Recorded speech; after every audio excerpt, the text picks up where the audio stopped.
대장님이 오니까 선거대가 더 은혜롭습니다. 오늘 은혜의 선거 감사드립니다. 오늘 역대하 15장의 8절부터 15절의 본문 가지고 개혁은 작은 것에서부터 끊임없이 시작되는 것입니다 하는 제목으로 함께 말씀의 은혜 나누도록 하겠습니다. 우리 말씀 나누기 전에 우리 옆에 분 뒤에 분들하고 한빛 인사 나누겠습니다. 참 잘 오셨습니다. 은혜 받으십시다. 다 잘 될 것입니다. 아멘. 지난 2016년 10월 15일 한국 성결신문이 있습니다. 제가 그 신문을 계속 받아보고 있는데요. 또 신문사에 도네이션도 합니다. 이 신문은 우리 한국 기독교 대한성결교회에서 나오는 신문입니다. 이 신문이 우리 기독교 대한성결교회 3000교회, 그 다음에 미주성결교회 250교회, 그 다음에 세계로 흩어져 있는 우리 선교사님들, 그 다음에 방송국, 신문사 이런 곳으로 이 신문이 다 갑니다. 근데 제가 이 신문 읽으면서 한 호소문을 읽었습니다. 저 읽으면서요, 그래도 하나님께서 한국교회를 사랑하신다. 한국교회를 사랑하신다. 그리고 한국교회 안에 소망이 있다. 그러면서 자꾸만 계속해서 이런 글이 나와야지, 이런 글이 선포되어야 하지 않겠냐 하는 생각을 가졌습니다. 조금 길지만 여러분에게 읽어드리겠습니다. 한국교회 정화를 위한 호소문. 예수 그리스도의 피로 재속량함을 얻고 성령으로 하나님의 자녀가 된 성도들이 예수님을 주님으로 모시고 성령 안에서 사랑의 공동체를 이룬 교회는 영광스러운 예수님의 몸입니다. 그러므로 예수님 사랑 안에서 세상과 구별된 거룩함이 있어야 하고 세상에 감동을 주는 빛으로 고귀한 사명을 다해야 합니다. 그런데 근간 우리의 현실은 교회가 영광스러운 본질이 변질되고 그 빛의 기능을 상실하고 고귀한 사명을 다하지 못하는 라오디게아 교회처럼 타락해가고 있는 현상입니다. 그래서 우리는 기도하는 중에 한국 교회의 모든 단체들과 교회에 간곡히 호소하는 바입니다. 1번, 절대. 이 절대를 다 붙여놨어요. 지도자들과 모든 성도들이 세상 재물을 자기 소유로 삼지 않고 오직 청지기로 살아갑시다.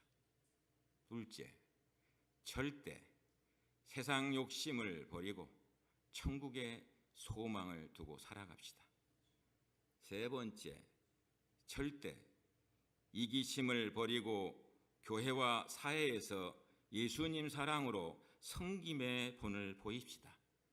네 번째, 절대. 주님 예수께서 주신 거룩한 사명에 교회와 사회에서 착하고 충성된 종으로 신뢰와 존경을 받읍시다. 다섯 번째, 절대. 예수님의 제자로서 자기의 십자가를 지고 겸손히 주님 예수를 따르는 원칙으로 살아갑시다. 여섯 번째, 절대.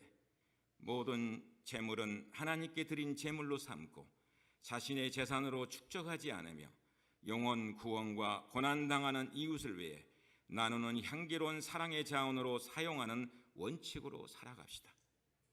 이렇게 얘기했어요. 그러면서 지금까지 성경 원칙을 지키지 못했어도 지금부터 성경 말씀 원칙으로 삽시다. 이 일을 이루기에 기도와 성령 충만, 하나님의 말씀이 생활화된 삶을 실천합시다. 오늘은 마틴 루터가 종교 개혁을 일으킨 지 499주년을 기념하는 주일입니다. 사랑하는 성도 여러분, 여러분들은 개혁을 어떻게 생각하십니까? 개혁은요, 관점의 차이의 변화입니다. 개인이든 사회이든 교회이든 사람의 관점에서 보지 말고 하나님의 관점에서 바라보는 것이 개혁입니다. 지금까지 사람의 생각과 욕심에 의해서 움직여 왔다면 개혁은요, 하나님의 뜻에 따라 바꾸자는 것이에요. 그 기준은 뭡니까? 하나님의 말씀입니다. 하나님 중심으로 바뀌게 하는 것이 개혁의 시작입니다. 그리고 그 개혁은요, 항상 끊임없이 일어나야 합니다. 개혁을요, 거창하게 생각하지 마세요. 그런데 그 개혁을 크게 생각하지 마십시오. 오늘 하나님의 사람으로 삶을 살아가면서 우리에게 있어서 개혁은요, 작은 것에서부터 끊임없이 일어나야 하는 사건입니다. 이 종교개혁 주일 아침에 본문을 중심으로 생각하면서 주시는 은혜의 음성 듣고자 합니다. 첫 번째로 그 작은 것은 다름 아닌 자기 자신입니다. 작은 것은 다름 아닌 자기 자신이에요. 오늘 본문의 8절에 보면 아사왕은 선지자의 말을 듣고 어떻게 합니까? 선지자가 얘기했을 때 먼저 자기의 마음을 강하게 결심하였다라고 말하고 있습니다. 아사왕은 선지자 오뎃의 예언을 듣고요, 뭐가 일어났어요? 심령의 변화가 일어나면서 자기를 새롭게 해야 되겠다 하는 마음이 든 것이에요. 여러분, 마틴 루터 역시요, 종교개혁을 하기 전에 자신을 돌아보며 자기 죄를 깨닫고 자기 갱신의 변화에서부터 시작했습니다. 그게 뭐예요? 내가 어떻게 하면 거룩한 하나님 앞에 설 수 있는가? 내가 어떻게 해야만이 죄에서 노임을 받을 수 있는가? 이게 마틴 루터의 고민의 시작이에요. 이러한 자기 자신의 몸부림이 교회와 세상을 변화시키는 종교개혁의 원동력이 되는 것이 원동력. 종교개혁을요, 교회 개혁으로 이해해서는 안 됩니다.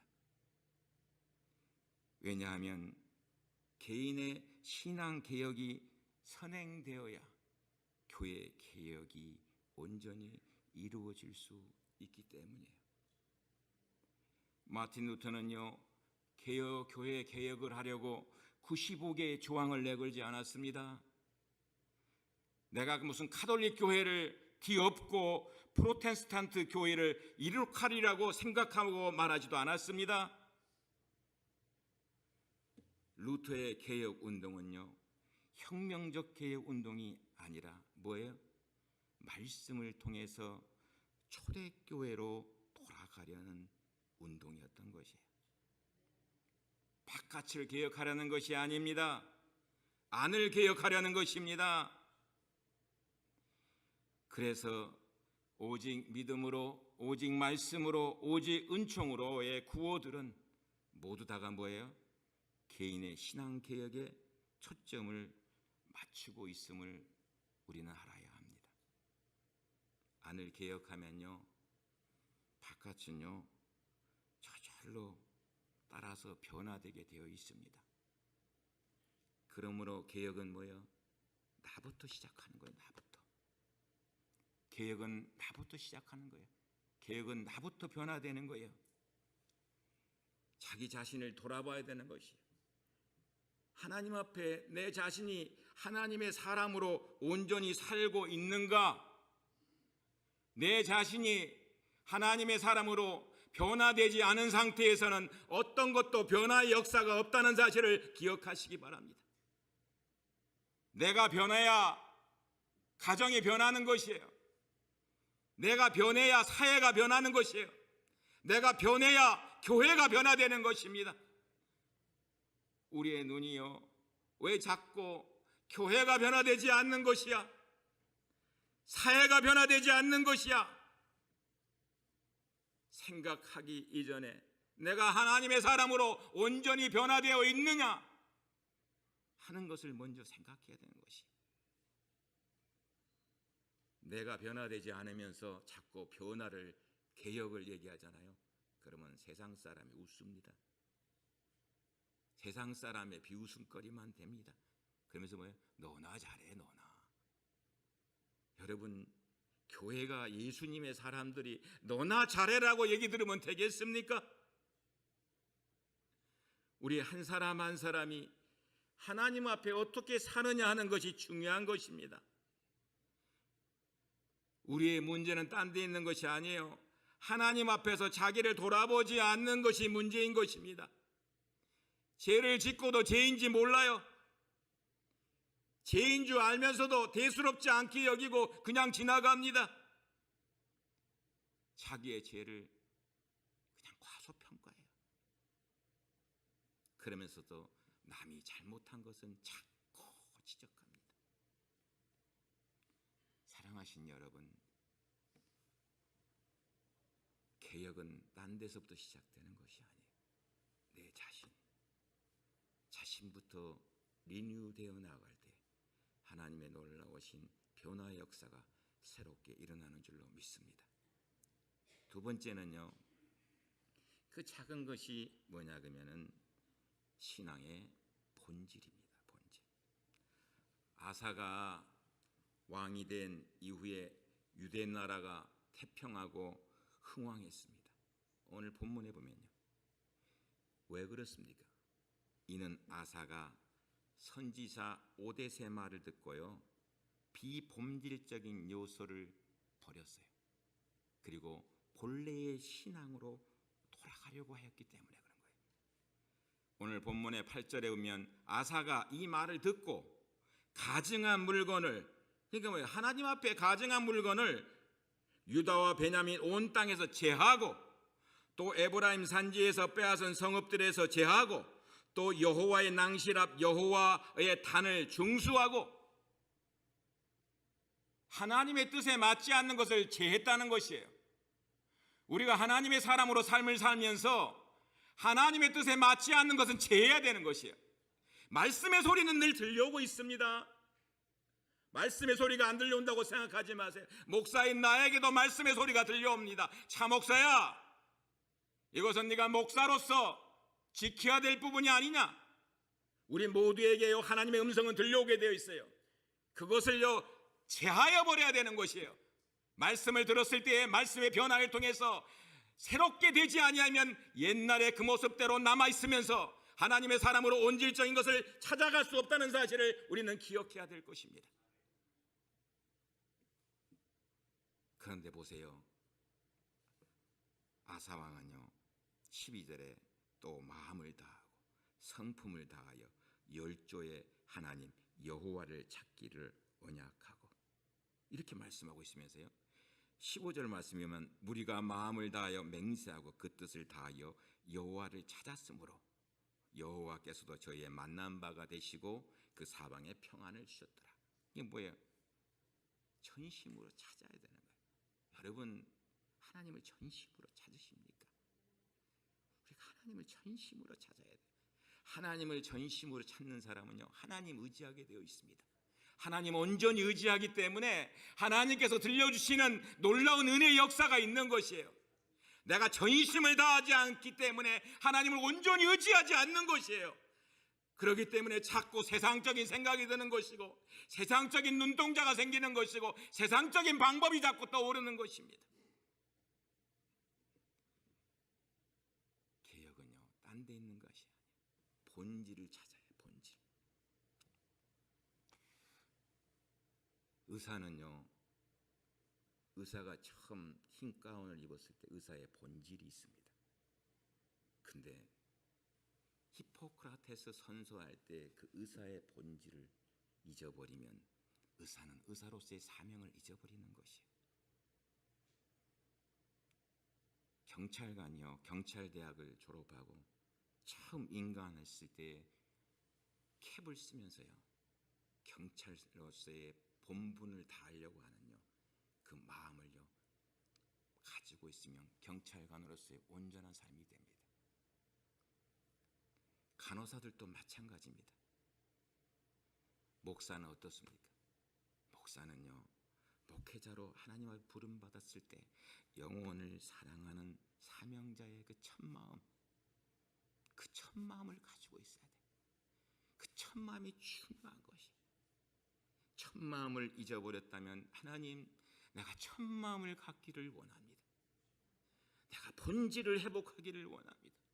이 본질이 없이 무슨 일을 행할 수 있겠습니까? 이 본질이 살아나야 개혁이 일어나기 시작하는 것입니다.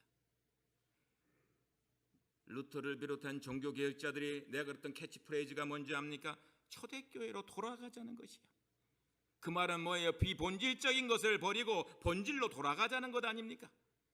당시 중세의 천주교는 어땠습니까? 초대교회의 본래 모습을 잃어버리고 전혀 다른 것으로 변질되어 버렸던 것이에요. 성경 말씀과 달리 복음의 본질이 아닌 비본질적인 것들을 가르치고 지키겠다 이 말이에요. 면죄부, 그 면죄부가 뭡니까? 죄를 용서받기 위해서 살아 이거 돈 주고, 예수를 믿는 순수한 신앙에서 마리아 우상과 같은 숭배 사상을 내어놓고 말이죠. 네가 구원받기 위해서는 선행이나 공덕을 쌓아야 한다고. 이런 것들이 교회 안에 물들어 있던 것이에요. 여러분, 성경에 이런 말씀이 어디 있습니까? 초대교회 성도 사도들의 가르침이 이런 것이 어디 있습니까? 그래서 루터는 뭐예요? 이런 비본질적인 것들을 벗어나 신앙의 본질로 돌아가자는 것. 신앙의 본질로. 여러분, 개혁은요, 새로운 것을 추구하는 것이 아닙니다. 하나님이 말씀하셨어요. 근데 우리가 뭐예요? 잊어버리고 내가 편안한 길로, 내가 원하는 길로 가는 거예요. 그걸 멈춰야 되는 것이 하나님의 말씀으로 돌아오는 것이 개혁이에요. 저도 목사지만 하나님, 주의 종들이 온전히 서기를 원합니다. 교회가 교회되어질 수 있는 것은 딴 데 있는 것이 아니라 지도자들이 온전히 있을 때에 하나님의 교회가 온전히 세워질 수 있습니다. 지도자가 온전히 세워지지 않는 상태에서 어떻게 하나님의 교회가 본질을 찾을 수가 있습니까? 그 작은 것이요, 여러분, 뭐예요? 신앙의 본질에 있다는 사실을 잊어버리지 마세요. 마지막 세 번째, 그 작은 것은요, 다름 아닌 믿음입니다. 역대하 14장 11절 이하의 말씀을 보면요, 아사왕은 구스와의 전투에서요 어떻게 합니까? 여호와여, 강한 자와 약한 자 사이에는 주밖에 도와줄 리가 없사오니 우리 하나님 여호와여, 우리를 도우소서. 우리가 주를 의지하오며 주의 이름을 의탁하였고 이 많은 무리를 치료하나이다. 아사에 뭐가 있습니까? 믿음이 있어요. 주밖에 도와줄 리가 없습니다. 주밖에 도와줄 리가 없습니다. 우리가 믿는 자로서 하나님 앞에요, 주님밖에 도와줄 리가 나에게 없습니다. 주님이 도와주지 않으면 내가 어떻게 설 수 있습니까? 주님이 도와주셔야만이 내가 온전히 설 수 있습니다. 하나님의 사람으로 온전히 살 수 있도록 주님, 믿음의 놀라운 은혜를 날마다 도와야 주시옵소서. 그 작은 것이 뭐예요? 다른 거 아니에요. 믿음인 것이에요. 믿음. 자신의 약한 모습을 고백하며 하나님 밖에는 도와줄 리가 없다고 믿고 기도하는 것이에요. 하나님, 제가 아픕니다. 적은 것도 마찬가지요. 하나님, 세상의 의사들도 많고 약도 많지만은 궁극적으로 하나님 나를 도와주셔야만이 나를 새롭게 할 수가 있습니다. 하나님은요, 구스에 100만 대군을 쳐서 승리하게 하심으로 오직 믿음으로 사는 아사에게 응답을 주셨습니다. 종교 개혁을 일으키기 직전에 마틴 루터는요, 로마의 스칼라 상타 성당에 갔습니다. 그리고 그곳에서요, 빌라도에게 재판받으시던 예수님께서 올라가시던 계단을 보게 됩니다.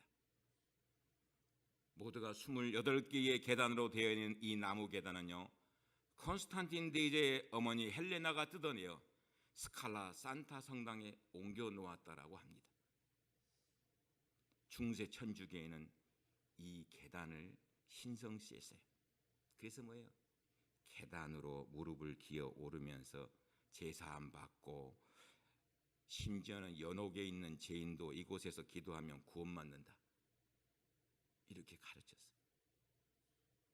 루터가요, 죄로부터 노임을 받기 위해서 무릎으로 계단을 기어 오르면서 주기도문을 외우며 계단에 입을 맞추고 한 계단 한 계단 올라가요. 아무리 올라간들 뭐가 있겠습니까? 그때에 끝까지 다 올라가고 나서 아무것도 없는데 루터에게 하나님의 음성이 들려와요. 로마서 1장 17절, 복음에는 하나님의 의가 나타나서 믿음으로 믿음에 이르게 하니 기록된 바 오직 의인은 믿음으로 말미암아 살리라. 루터는 여기서 깨닫게 되는 것이, 죄의 문제는 면죄부도 아니고 고해성사도 아니고 계단을 무릎으로 꿇어오르는 고행도 아니고 뭐예요? 오직 믿음. 솔라 피데, 오직 믿음. 사랑하신 여러분, 믿음으로 살아야 합니다. 오직 우리의 믿음이 하나님을 기쁘시게 해드리는 것이에요. 믿음으로 나타나는 열심, 믿음으로 드리는 봉사, 믿음으로 바치는 헌금, 이거 하나님이 기뻐하시는 거예요. 이 시간에요, 종교 개혁주의를 맞으면서요, 우리가 진정 믿음으로 사는지, 오직 믿음으로 행하고 있는지 돌아봐야 합니다. 지난 주간에요, 제가 신방 갔어요. 이제 말씀을 맺히려고 합니다. 우리 이은옥 권사님 어머님이신 우리 김봉녀 권사님 댁에 가서 예배를 드렸는데 93세세요. 근데 병석에 누워 계서, 근데 이 폐암이라서 숨도 쉬기가 참 어려워요. 네. 근데 숨쉬기도 어려운데 찬송가를 불렀습니다. 그런데 특별히 그 중에서도 찬송가 204장 불렀어요. 예수로 나의 구주 삼고 성령과 피로써 거듭나니 이 세상에서 내 영혼이 하늘의 영광 누리도다.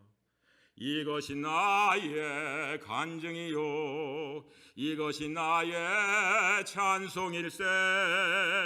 나 사는 동안 끊임없이 구주를 찬송하리로다.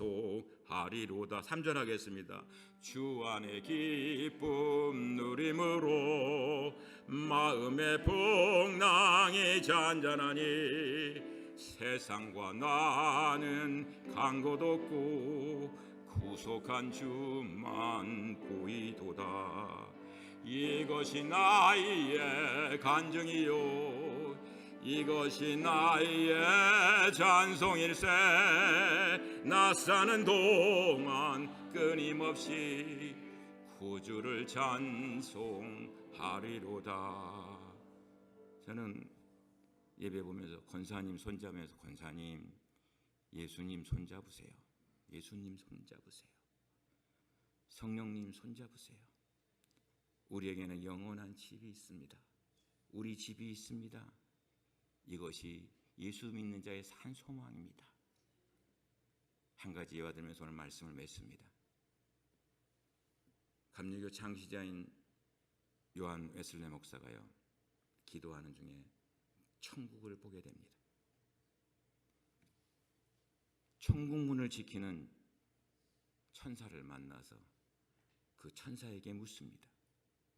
천국에 감리교 목사들이 몇 명이나 왔습니까? 천사가 여기저기 알아보더니 미안하지만 감리교인은 한 사람도 없습니다. 그 말을 듣고 깜짝 놀란 이 요한 웨슬레가요, 그러면 장로교인은 얼마나 왔습니까? 천사가 또 한참 있더니 미안하지만 장로교인도 한 사람도 없습니다. 웨슬레가 그렇다면 도대체 천국에 어떤 사람들이 왔습니까? 그때에 천사가 미소를 지으면서 얘기했다고 그래요. 천국에는 예수를 진실되게 믿는 사람들만 옵니다. 사랑하신 여러분, 천국 가기에 합당한 신앙생활 하시기 바랍니다. 우리 한빛교우들 한 사람 한 사람은 극히 작은 것부터 하나님의 마음에 들어서 천국 가는 신앙의 발걸음 되시기를 주님의 이름으로 축원드립니다. 기도하겠습니다.